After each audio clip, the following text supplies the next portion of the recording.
আমাদের একজন ভাই বললেন দাড়ি পাল্লার বাংলাদেশ দেখতে চাই।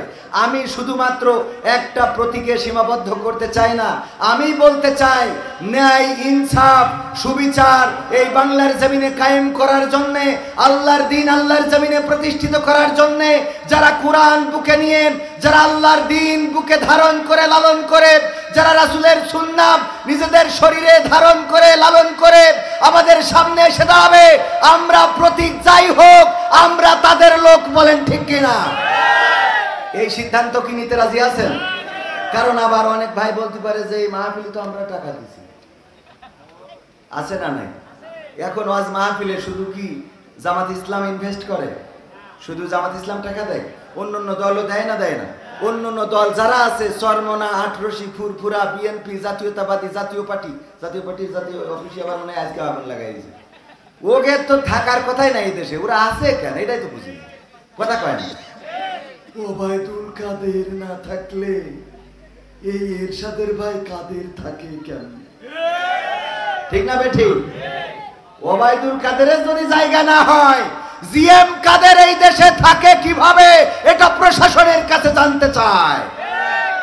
কারণ এরা ফ্যাসিস্টদের দোসর, এরা ফ্যাসিস্টদেরকে চালিয়েছে। বলেন ঠিক কিনা?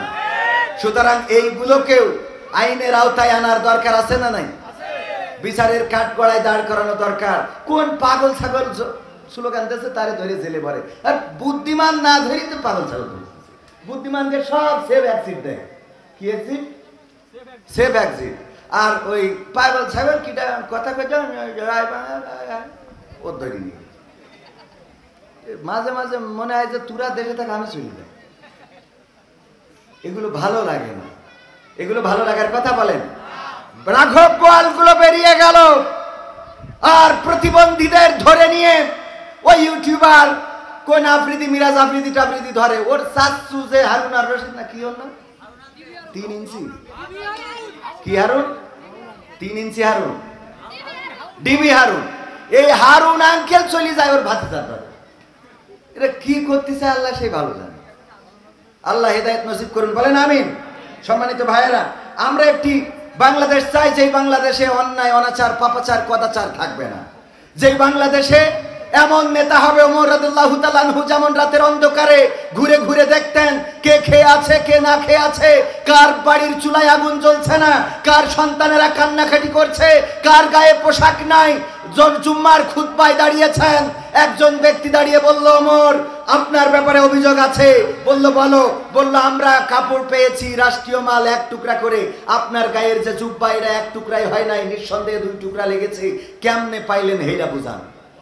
ওমর রাদিয়াল্লাহু তাআলা আনহু চুপ করে দাঁড়িয়ে আছেন, পিন পতন নীরবতা। সবাই ভাবলো এবার মনে হয় ওর কল্লাটা পড়ে যাবে, ধর থেকে মাথাটা আলাদা হয়ে যাবে, কিন্তু না। হঠাৎ করে নীরবতা ভেঙে ওমর রাদিয়াল্লাহু তাআলা আনহুর সন্তান দাঁড়িয়ে বললেন আমি এবং আমার আব্বা দুইজনে 1 টুকরা করে কাপড় পেয়েছি, আমরা কন্ট্যাক্ট করে নিয়েছি, এবারের টুকরাটা আমি আমার আব্বাকে দিয়েছি, আগামী বাজেটে যেটা আসবে সেই বাজেটের টুকরাটা আব্বা আমারে দেবে, আমার টুকরা নিয়ে আমার আব্বা কাপড় বানাইছে, দুর্নীতি করে নাই। আল্লাহু আকবার বলবেন না? দুর্নীতি করে নাই। এবার মুসাল্লিরা চিন্তা করলো যে আর তো রক্ষা নাই, যা একটু বাঁচার ভরসা ছিল, এখন তো ওমর রাদিয়াল্লাহু তাআলা আনহু যে দুর্নীতি করে না সেটা তো প্রকাশ হয়েই গেল।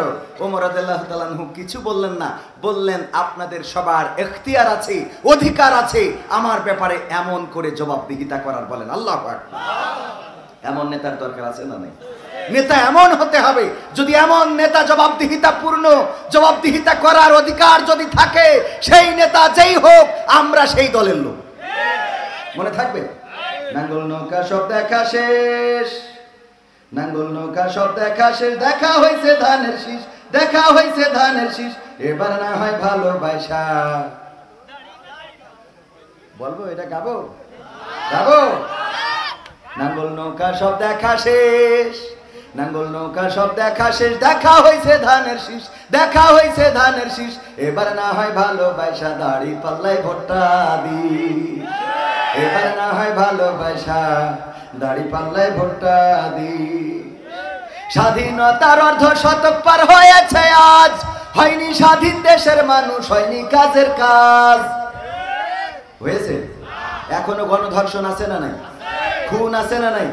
আজকেও একজন আলেমের লাশ পাওয়া গিয়েছে নদীতে, এখনো অপহরণ হয়, এখনো পথে স্বামীকে বেঁধে রেখে স্ত্রীকে গণধর্ষণ করা হয়, এখনো গুম হয়, এখনো খুন হয়, এখনো দুর্নীতি হয়, এখনো দুঃশাসন আছে, এখনো চাঁদাবাজি আছে, এখনো বাংলাদেশের নারীরা স্বাধীনভাবে চলতে পারে না, এখনো বাবিরা সঠিকভাবে ত্রাণের চাল পায় না, এখনো এই বাংলাদেশে আল্লাহর আনীত বিধান কায়েম হয় নাই।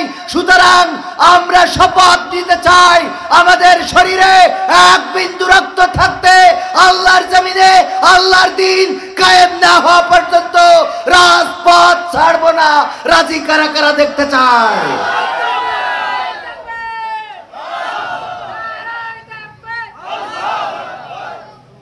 সম্মানিত ভাইয়েরা, যদি রাজপথ ছেড়ে দিই তাহলে বাতিলেরা আবার আমাদের মাথার উপরে বসে আল্লামা সাইদির সেই ভবিষ্যৎবাণী বলেছিলেন যে আমি দেখতে পাচ্ছি বাংলাদেশের অন্ধ বধির তারা রে, অন্ধ বধির তারা, থাকলে অটল ভুলের পথে, থাকলে অটল ভুলের পথে, এহ পরকাল হবে শেষ।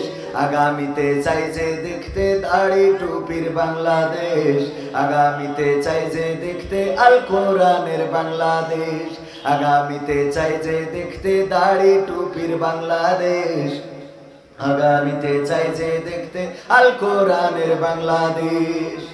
দুর্নীতি আর দুঃশাসন ভাই চলবে না এই দেশে, রুখে দিতে হবে তাদের আসলে ফ্যাসিস্ট বেশে রে, আসলে ফ্যাসিস্ট বেশে। দুর্নীতি আর চাঁদাবাজি ভাই চলবে না এই দেশে, রুখে দিতে হবে তাদের আসলে ফ্যাসিস্ট বেশে রে, আসলে ফ্যাসিস্ট বেশে। চললে আইন আল কোরআনের, চললে আইন আল কোরআনের, তবেই দেশটা চলবে বেশ। আগামীতে চাই যে দেখতে দাড়ি টুপির বাংলাদেশ, আগামীতে চাই যে দেখতে আল কোরআনের বাংলাদেশ, আগামীতে চাই যে দেখতে দাড়ি টুপির বাংলাদেশ, আগামীতে চাই যে দেখতে আল কোরআনের বাংলাদেশ।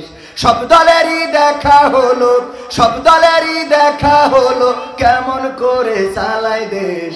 আগামীতে চাই যে দেখতে দাড়ি টুপির বাংলাদেশ, আগামীতে চাই যে দেখতে আল কোরআনের বাংলাদেশ, আগামীতে চাই যে দেখতে দাড়ি টুপির বাংলাদেশ, আগামীতে চাই যে দেখতে আল কোরআনের বাংলাদেশ। এই পৃথিবী থাকতো ওগো ফুল পাখি, এই পৃথিবী থাকতো ওগো মায়া মহীন, এই পৃথিবী থাকতো ওগো ফুল পাখি, এই পৃথিবী থাকতো ওগো মায়া মহীন। যদি না পেতাম তোমার, যদি না পেতাম মায়ের মায়ারি হাত, যদি না পেতাম মায়ের মায়ারি হাত, ওগো মা তুমি এই ধরনের শ্রেষ্ঠ নিয়ামত, তোমারই পদতলে রয়েছে জান্নাত।